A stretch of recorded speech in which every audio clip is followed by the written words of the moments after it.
Hello friends, welcome to share trader Kannada.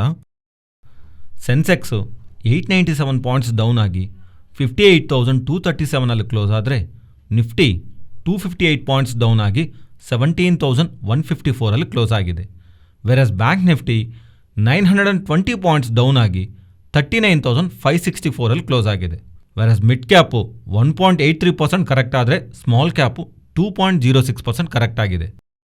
Friends, ಇವತ್ತು ಎಲ್ಲರೂ ನಮ್ಮ ಮನಸ್ಸಲ್ಲಿರುವಂಥ ಇಂಪಾರ್ಟೆಂಟ್ ಕ್ವಶನ್, ರೀಸೆಂಟ್ ಲೋಸ್ನ ಬ್ರೇಕ್ ಮಾಡ್ತಾ Nifty and bank Nifty and overall markets ಇಷ್ಟೊಂದು fall ಆಗೋದಕ್ಕೆ important reason ಏನು ಅಂತ. ಇದರ ರಿಲೇಟೆಡ್ ಆಗಿ ಫೈನಾನ್ಷಿಯಲ್ ಪ್ಲಾಟ್ಫಾರ್ಮ್ಸಲ್ಲಿ ನಿಮಗೆ ಸ್ವಲ್ಪ ರೀಸನ್ಸ್ ಕಾಣಿಸ್ತಾ ಇರುತ್ತೆ, ಅದನ್ನು ಎಕ್ಸ್ಪ್ಲೈನ್ ಮಾಡ್ತೀನಿ. ಅದರ ಜೊತೆಗೆ ನನ್ನ ಪರ್ಸ್ನಲ್ ವ್ಯೂನು ನಿಮಗೆ ಎಕ್ಸ್ಪ್ಲೈನ್ ಮಾಡ್ತೀನಿ. ಅದಕ್ಕೆ ಮುಂಚೆ ಫ್ರೈಡೇ ನಾವು ಸಿಲಿಕಾನ್ ವ್ಯಾಲಿ ಬ್ಯಾಂಕ್ ಬಗ್ಗೆ ಡೀಟೇಲ್ ಆಗಿ ಮಾತಾಡ್ಕೊಂಡಿದ್ದೀವಲ್ವಾ.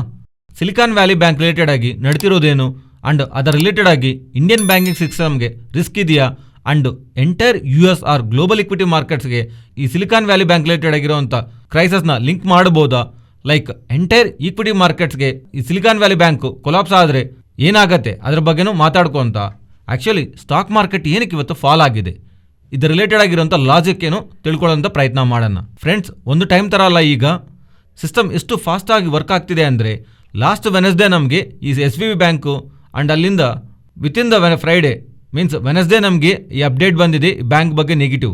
ಫ್ರೈಡೇ ನಮಗೆ ಈ ಬ್ಯಾಂಕನ್ನು ಗೌರ್ಮೆಂಟ್ ಅವರು ಟೇಕಪ್ ಮಾಡಿ ಗೌರ್ಮೆಂಟ್ಗೆ ಸಂಬಂಧಿಸಿರುವ ಟ್ರೆಜರಿ ಡಿಪಾರ್ಟ್ಮೆಂಟ್ ಆದರು ಆ್ಯಂಡ್ FDIC ಅವರು ಇವರಿಬ್ಬರು ಕಂಬೈಂಡ್ ಆಗಿ ಬ್ಯಾಂಕ್ನ ಟೇಕಪ್ ಮಾಡ್ತಾ ಯಾರಾದರೆ ಇದರಲ್ಲಿ ಡಿಪಾಸಿಟ್ ಮಾಡಿದಾರಲ್ವ, ಆ್ಯಕ್ಚುಲಿ ನಮ್ಮ ಇಂಡಿಯನ್ ರೆಗ್ಯುಲೇಷನ್ ಪ್ರಕಾರ ನಮಗಿಲ್ಲಿ ಯಾವ ಬ್ಯಾಂಕಲ್ಲಾದರೂ ಡಿಪಾಸಿಟ್ ಮಾಡಿದ್ರೆ 5 lakhsವರೆಗೂ ನಮಗೆ ಇನ್ಶೂರೆನ್ಸ್ ಇರುತ್ತೆ. ಮೀನ್ಸ್ ಯಾವ ಬ್ಯಾಂಕ್ ಆದರೂ ದಿವಾಳಿ ತೆಗೆದ್ರೆ ನಮಗೆ 5 lakhsವರೆಗೂ ರಿಟರ್ನ್ ಬರುತ್ತೆ.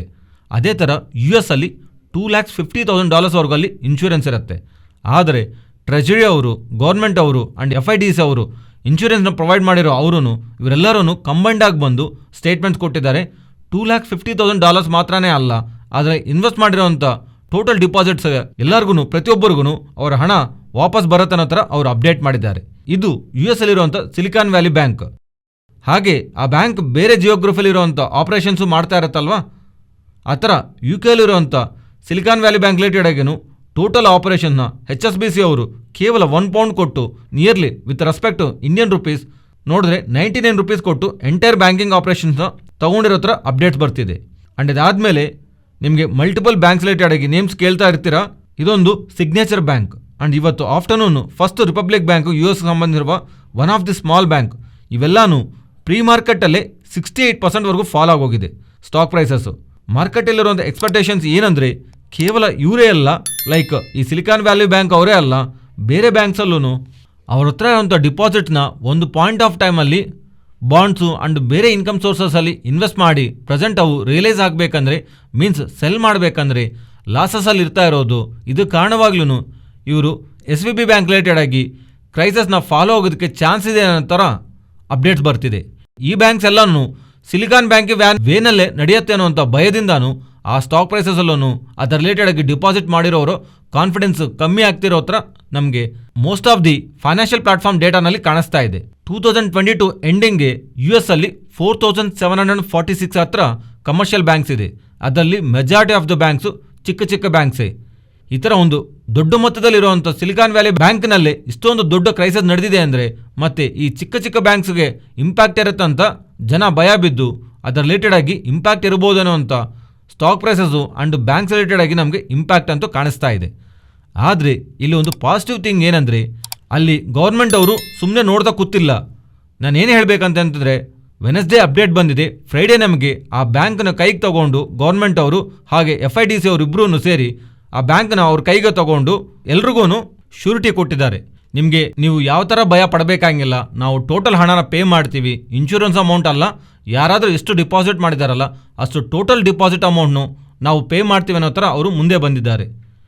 ಇದರಿಂದ ಸ್ವಲ್ಪ ಜನವರೆಗೂ ಅಂತೂ ಬ್ಯಾಂಕಲ್ಲಿ ಡಿಪಾಸಿಟ್ ಮಾಡಿದಾರಲ್ಲ ಅವ್ರ ಕಾನ್ಫಿಡೆನ್ಸ್ ಅಂತೂ ಬಿಲ್ಡ್ ಆಗ್ತಿದೆ US ಅಲ್ಲಿ. ಸ್ಟಿಲ್ ಇನ್ನೂ ಸ್ವಲ್ಪ ಬ್ಯಾಂಕ್ ರಿಲೇಟೆಡ್ ಆಗಿ ನಮಗೆ ಇಂಟ್ರಾಡೇ ಸೆಷನಲ್ಲಿ ಬರ್ತಿರೋಂಥ ಅಪ್ಡೇಟ್ಸು ಇನ್ನೂ ಎಷ್ಟು ಬ್ಯಾಂಕ್ ನೇಮ್ಸ್ ನಾವು ಕೇಳಬೇಕಾಗತ್ತೆ ಅನ್ನೋ ಕ್ವಶನ್ ಮಾರ್ಕೂ ಅರೈಸ್ ಆಗ್ತಾ ಬರ್ತಿದೆ. ಇದಕ್ಕೆ ಕಾರಣವಾಗಲಿ ನಮ್ಮ ಸ್ಟಾಕ್ ಮಾರ್ಕೆಟ್ಸ್ ಫಾಲ್ ಆಗಿದೆ ಅಂದರೆ ಅಲ್ಲ, ಬಿಕಾಸ್ ನೀವು US ಮಾರ್ಕೆಟ್ಸ್ ನೋಡಿ, ಈವನ್ ಈ ಅಪ್ಡೇಟ್ಸ್ ಬರ್ತಿರೋ ಟೈಮಲ್ಲೂ US ಮಾರ್ಕೆಟ್ಸಲ್ಲಿ ಬಿಗ್ ಫಾಲ್ ಇಲ್ಲ. And even Asian markets and even European markets ಸ್ವಲ್ಪ ಡೌನ್ ಸೈಡ್ ಇದ್ರೂ ಓವರಾಲ್ ಯುರೋಪಿಯನ್ ಮಾರ್ಕೆಟ್ಸ್ ಎಲ್ಲಾನು ಇಂಡಿಯನ್ ಇಕ್ವಿಟಿ ಮಾರ್ಕೆಟ್ಸಲ್ಲಿ ಕಾಣಿಸಿರುವಂಥ ಫಾಲ್ ಕಾಣಿಸಿಲ್ಲ. ಸೊ ಕೇವಲ ಇಂಡಿಯನ್ ಇಕ್ವಿಟಿ ಮಾರ್ಕೆಟಲ್ಲಿ ಇಷ್ಟೊಂದು ಬಿಗ್ ಫಾಲ್ಗೆ ಬ್ಯಾಕ್ ಯಾವುದಾದ್ರೂ ರೀಸನ್ ಇದೆಯಾ ಅಂದರೆ ಈ ಪಾಯಿಂಟ್ವರೆಗೂ ನನಗೆ ಯಾವುದು ಅರ್ಥ ಆಗ್ತಿಲ್ಲ. SVB ಬ್ಯಾಂಕ್ ರಿಲೇಟೆಡ್ ಆಗಿ ಕ್ರೈಸಸ್ಸು US ಅಲ್ಲಿರುವಂಥ banking system and entire Indian equity market ಈ ಥರ ಸೆಲ್ಲಿಂಗ್ ಪ್ರೆಷರ್ಗೆ ಕ್ರಿಯೇಟ್ ಮಾಡಿದೆಯಾ ಅಂದರೆ ಮತ್ತೆ US ಮಾರ್ಕೆಟ್ಸನ್ನು ದೊಡ್ಡ ಮೊತ್ತದಲ್ಲಿ ಫಾಲ್ ಆಗಬೇಕಲ್ವಾ, ಮತ್ತು US ಮಾರ್ಕೆಟ್ಸಲ್ಲಿ ಅಷ್ಟು ದೊಡ್ಡ ಮೊತ್ತ ಫಾಲ್ ಇಲ್ಲ. ಕೇವಲ ಇಂಡಿಯನ್ ಇಕ್ವಿಟಿ ಮಾರ್ಕೆಟ್ಸಲ್ಲೇ ಇಷ್ಟೊಂದು ಫಾಲ್ ಕಾಣಿಸ್ತಾ ಇರೋದಕ್ಕೆ ಒಂದು ಕ್ವಶನ್ ಮಾರ್ಕ್ ಅಂತೂ ಅರೈಸ್ ಮಾಡ್ತಿದೆ. ಮತ್ತು ಫೈನಾನ್ಷಿಯಲ್ ಪ್ಲಾಟ್ಫಾರ್ಮ್ಸ್ ಏನು ಹೇಳ್ತಿದೆ ಅಂದರೆ ಅದನ್ನು ಗಮನಿಸೋಣ. SVB ಕ್ರೈಸಿಸ್ ಅಂತ ಹೇಳ್ತಿದ್ದಾರೆ. ಸಿಲಿಕಾನ್ ವ್ಯಾಲಿ ಬ್ಯಾಂಕ್ ಕ್ರೈಸಿಸ್ ಕಾರಣವಾಗಿ US ಅಲ್ಲಿರುವಂಥ ಅನ್ಸರ್ಟನಿಟಿ ಎಂಟೈರ್ ಗ್ಲೋಬಲ್ ಇಕ್ವಿಟಿ ಮಾರ್ಕೆಟ್ನ ಇಂಪ್ಯಾಕ್ಟ್ ಮಾಡಿದೆ ಅಂತ ಹೇಳ್ತಿದ್ದಾರೆ. ಆದರೆ ಅದೇ ಥರ ಆದರೆ US ಮಾರ್ಕೆಟ್ಸು ಭಾರಿ ಮೊತ್ತದಲ್ಲಿ ಫಾಲ್ ಆಗಿರಬೇಕಲ್ವಾ, ಮತ್ತು ಆ ಥರ ನಮ್ಗೆ ಕಾಣಿಸ್ತಾ ಇಲ್ಲ. ಗ್ಲೋಬಲ್ ಇಕ್ವಿಟಿ ಮಾರ್ಕೆಟ್ ರಿಲೇಟೆಡ್ ಆಗಿ ಬಂದಿರುವಂಥ ಫಾಲ್ ಅಂತ ಹೇಳ್ತಿದ್ದಾರೆ. ಅದು ಲಾಸ್ಟ್ ವೀಕ್ ರಿಲೇಟೆಡ್ ಆಗಿ ಮಾತಾಡ್ತಿದ್ದಾರೆ. Last week Indian equity markets fall ಆಗಿದೆ, US ಮಾರ್ಕೆಟ್ಸು ಫಾಲ್ ಆಗಿದೆ. But as of now Friday market closing ಪಾಯಿಂಟಿಂದ ನೋಡಿದ್ರೆ ಎಂಟೈರ್ ಗ್ಲೋಬಲ್ ಮಾರ್ಕೆಟ್ಸಲ್ಲಿ ಇಂಡಿಯನ್ ಇಕ್ವಿಟಿ ಮಾರ್ಕೆಟ್ಸಲ್ಲಿ ಕಾಣಿಸಿರೋಷ್ಟು ಫಾಲ್ ಕಾಣಿಸ್ತಿಲ್ಲ. ಅದರಿಂದ ಇದನ್ನು ನಾವು ಸ್ಟ್ರೈಕ್ ಮಾಡಿಬಿಡ್ಬೋದು. ಮತ್ತು ಇಂಡಿಯನ್ ಇಕ್ವಿಟಿ ಮಾರ್ಕೆಟ್ಸಲ್ಲಿರುವಂಥ ಬ್ಯಾಂಕಿಂಗ್ ಸ್ಟಾಕ್ಸಲ್ಲಿ ಬಂದಿರುವಂಥ ಫಾಲ್ ಅಂತ ಹೇಳ್ತಿದ್ದಾರೆ. ಎಸ್, ಇಂಡಸ್ಇಂಡ್ ಬ್ಯಾಂಕ್ನಲ್ಲಿ ಬಂದಿರುವಂಥ ಫಾಲು ಮೇ ಬಿ ಬೇರೆ ಬ್ಯಾಂಕ್ಸ್ನು ಸೆಲ್ಲಿಂಗ್ ಟ್ರಿಗರ್ ಮಾಡಿರ್ಬೋದು. ಅದೋ ಕಾರಣವಾಗಲಿ ಇಂಡಿಯನ್ ಇಕ್ವಿಟಿ ಮಾರ್ಕೆಟ್ಸಲ್ಲಿ ಇಂಪ್ಯಾಕ್ಟ್ ಕಾಣಿಸಿದ್ಬೋದು ಅಂತ ಹೇಳ್ತಿದ್ದಾರೆ. ಆ್ಯಂಡ್ ಫೆಡ್ ರಿಲೇಟೆಡ್ ಆಗಿ ಫಿಯರ್ಸ್ ಅಂತ ಹೇಳ್ತಿದ್ದಾರೆ. ಇಲ್ಲಿ ಒಂದು ವಿಷಯ ಜ್ಞಾಪಕ ಇಟ್ಕೊಳ್ಳಿ, ಪ್ರೆಸೆಂಟು ಮಾರ್ಕೆಟ್ 50 ಬೇಸಿಸ್ ಪಾಯಿಂಟ್ನ ಎಕ್ಸ್ಪೆಕ್ಟ್ ಮಾಡ್ತಿದೆ ಅಲ್ವಾ. ಆದರೆ ನೀವು ಒಂದು ಮಾತು ಹೇಳಿ, ಪ್ರೆಸೆಂಟು US ಅಲ್ಲಿರುವಂಥ ಕಂಡೀಷನ್ಸ್ ಹೇಗಿದೆ, ಬಡ್ಡಿ ರೇಟ್ಗಳು ಭಾರಿ ಮೊತ್ತದಲ್ಲಿ ಬೆಳೆದಿರೋ ಕಾರಣವಾಗಿ ಬಾಂಡ್ ಪ್ರೈಸಸ್ ಫಾಲ್ ಆಗಿದೆ. ಅದಕ್ಕೆ ಕಾರಣವಾಗಿ ಅದರಲ್ಲಿ ಇನ್ವೆಸ್ಟ್ ಮಾಡಿರೋಂಥ ಬ್ಯಾಂಕ್ಸ್ ಸೆಲ್ ಮಾಡಿದಾಗ ಸ್ವಲ್ಪ ಲಾಸ್ನ ಬುಕ್ ಮಾಡ್ಕೊಂಡು ಅಂತ ಹೇಳ್ತಿದ್ದಾರೆ. ನೀವು ಪ್ಯಾನಿಕ್ ಆಗಬೇಡಿ ಅಂತ ಅವ್ರು ಹೇಳಿದ್ರು ಒಂದು ಇಂಪಾರ್ಟೆಂಟ್ ಬ್ಯಾಂಕೇ ಕೊಲಾಪ್ಸ್ ಆಗಿದೆ ಆ ಸ್ಟೇಟ್ಮೆಂಟ್ ಆದಮೇಲೆ. ಅದರಿಂದ ಇದರ ಜೊತೆಗೆ ಬ್ಯಾಂಕ್ಸ್ ರಿಲೇಟೆಡ್ ಆಗಿ ಸ್ಟಾಕ್ ಪ್ರೈಸಸ್ನು 60 to 70% ಫಾಲ್ ಆಗ್ತಿದೆ. ಅದರಿಂದ ಈ ಪಾಯಿಂಟ್ ಆಫ್ ಟೈಮ್ನಲ್ಲೂ ಫೆಡ್ ಅವರು ಅನದರ್ 50 ಬೇಸಿಸ್ ಪಾಯಿಂಟ್ಸು ಜಾಸ್ತಿ ಮಾಡೋ ಸ್ಕೋಪ್ ಇದೆಯಾ ಅನ್ನೋ ಕ್ವಶನ್ ಮಾರ್ಕ್ಸು ಬರ್ತಿದೆ. ಆ್ಯಂಡ್ ಈವನ್ 25-50 ಬೇಸಿಸ್ ಪಾಯಿಂಟ್ಸು ಜಾಸ್ತಿ ಮಾಡೋ ಸ್ಕೋಪ್ ಇದೆ ಅಂತ ಒಂದು ಕ್ವಶನ್ ಮಾರ್ಕೂ ಇದೆ. ಆ್ಯಂಡ್ ಈವನ್ 25 ಬೇಸಿಸ್ ಪಾಯಿಂಟ್ಸ್ ಅಲ್ಲ, ಆ್ಯಕ್ಚುಲಿ ಈ ಸಲ ಫೆಡ್ ಅವರು ಬಡ್ಡಿ ರೇಟ್ಗಳು ಜಾಸ್ತಿ ಮಾಡದೆ ನೆಕ್ಸ್ಟ್ ಮೀಟಿಂಗ್ನಲ್ಲಿ ಡಿಸಿಷನ್ ತಗೋಬೋದು. ಪ್ರೆಸೆಂಟ್ ಮಾರ್ಕೆಟ್ನ ಅಷ್ಟೊಂದು ಈಸಿಯಾಗಿ ಬಡ್ಡಿ ರೇಟ್ಗಳೇ ನೆಗೆಟಿವ್ ಆಗಿ ಹಿಟ್ಟು ಮಾಡಲ್ಲ ಅಂತ ಮಾರ್ಕೆಟ್ನಲ್ಲಿ ಪಾಸಿಟಿವ್ ಎಕ್ಸ್ಪೆಕ್ಟೇಷನ್ಸ್ ಬಿಲ್ಡ್ ಆಗ್ತಿದೆ. ಮತ್ತು ನೋಡಬೇಕು ನಾವು 22 ಮಾರ್ಚು ಫೆಡ್ ಅವರು ಯಾವ ಥರನೂ ಬಡ್ಡಿ ರೇಟ್ಗಳು ಜಾಸ್ತಿ ಮಾಡ್ತಾ ಇಲ್ಲ ಅಂದರೆ ಅದು ಶಾರ್ಟ್ ಟರ್ಮ್ ನಮಗೆ ಮಾರ್ಕೆಟ್ಗೆ ಪಾಸಿಟಿವ್. ಬಟ್ ಮಾರ್ಚ್ 22 ಮುಂಚೆನೇ ಇರುವಂಥ ಇಂಪಾರ್ಟೆಂಟ್ ಡೇಟ್ಸು, ಅದ್ರ ಬಗ್ಗೆ ನಾವು ಪ್ರೀವಿಯಸ್ಲಿ ನಾವು ಮಾತಾಡ್ಕೊಂಡಿದ್ದೀವಿ. ಇನ್ನೊಂದ್ಸಲಿ ಮಾತಾಡ್ಕೊಳ್ಳೋಣ. ನಾಳೆ ನಮಗೆ ಬರ್ತಿರೋದು important data, US CPI inflation data. Actually previously ನಮಗೆ ಜಾಬ್ಸ್ ಡೇಟಾ ಬಂದಿದೆ ಅಲ್ವಾ. ಜಾಬ್ಸ್ ಡೇಟಾ ನಾವು ಅಂದ್ಕೊಂಡಿರ್ಕಂದ್ರು ಜಾಸ್ತಿ ಜಾಬ್ಸ್ ಬಂದರೆ ಇಕ್ವಿಟಿ ಮಾರ್ಕೆಟ್ಗೆ ನೆಗೆಟಿವ್, ಆದರೆ ಸ್ವಲ್ಪ ಏರಿಯಾಸಲ್ಲಿ ವೀಕ್ನೆಸ್ಸು ಇದೆ. ಅದರಿಂದ ಅದು ಮಿಕ್ಸಡ್ ಡೇಟಾ ಆಗಿ ನ್ಯೂಟ್ರಲ್ ಆಗಿ ತಗೋಬೋದು. ಅದನ್ನು ಸೈಡ್ಗಿಟ್ರೆ ನಾಳೆ ಬರುವಂಥ CPI ಇನ್ಫ್ಲೇಷನ್ ಡೇಟಾ ಅದೇನಾದರೂ ಎಕ್ಸ್ಪೆಕ್ಟೇಷನ್ಸ್ಗಂದ್ರೂ ಬೆಟರ್ ಆಗಿ ಬಂದರೆ, ಮೀನ್ಸ್ ಕೂಲ್ ಆಫ್ ಆಗ್ತಾ ಇದ್ರೆ ಇನ್ಫ್ಲೇಷನು, ದೆನ್ ಅದು ಇನ್ನೂ ಫೆಡ್ ಅವ್ರಿಗೆ ಸ್ಕೋಪ್ ಬರುತ್ತೆ. ಅದರಿಂದ ಫೆಡ್ ಅವರು ಬಡ್ಡಿ ರೇಟ್ಗಳು ಜಾಸ್ತಿ ಮಾಡಲಿಲ್ಲ ಅಂದರೆ ಅದು ನಾವು ಪಾಸಿಟಿವ್ ಆಗಿ ತಗೋಬೋದು. ಇಲ್ಲ ಇನ್ನೂ ಇನ್ಫ್ಲೇಷನ್ ಬೆಳೀತಾ ಇದ್ರೆ ಈಗ ಫೆಡ್ ಅವರು ಇನ್ನೂ ಪ್ರೆಷರ್ಗೆ ಕ್ರಿಯೇಟ್ ಮಾಡ್ತಾ ಇರತ್ತೆ, ಅದೂ ಇಕ್ವಿಟಿ ಮಾರ್ಕೆಟ್ಗೆ ನೆಗೆಟಿವ್.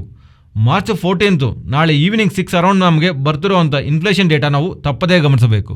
ಆ್ಯಂಡ್ ಮಾರ್ಚ್ 15 ಅಪ್ಡೇಟ್ಸ್ ಇದೆ, retail sales data, produce price index data ಇವೆಲ್ಲನೂ ಇದೆ. ಆದರೆ ಇದು ಎಕಾನಮಿ ರಿಲೇಟೆಡ್ ಬರ್ತಿರೋದು. ಈ ಅಪ್ಡೇಟ್ಸು ಅದು ವೀಕ್ ಆಗಿದ್ರೆ ನಾವು ಮಾರ್ಕೆಟ್ಗೆ ಪಾಸಿಟಿವ್, ಅವು ಸ್ಟ್ರಾಂಗ್ ಆಗಿದ್ರೆ ಮಾರ್ಕೆಟ್ಗೆ ನೆಗೆಟಿವ್. ಬಟ್ ಇದು ಮೇನ್ ಇವೆಂಟ್ ಅಲ್ಲ. ಮಾರ್ಚ್ 15 ಈವ್ನಿಂಗ್ ಬರ್ತಿರೋದು ಮೇನ್ ಇವೆಂಟ್ ಅಲ್ಲ.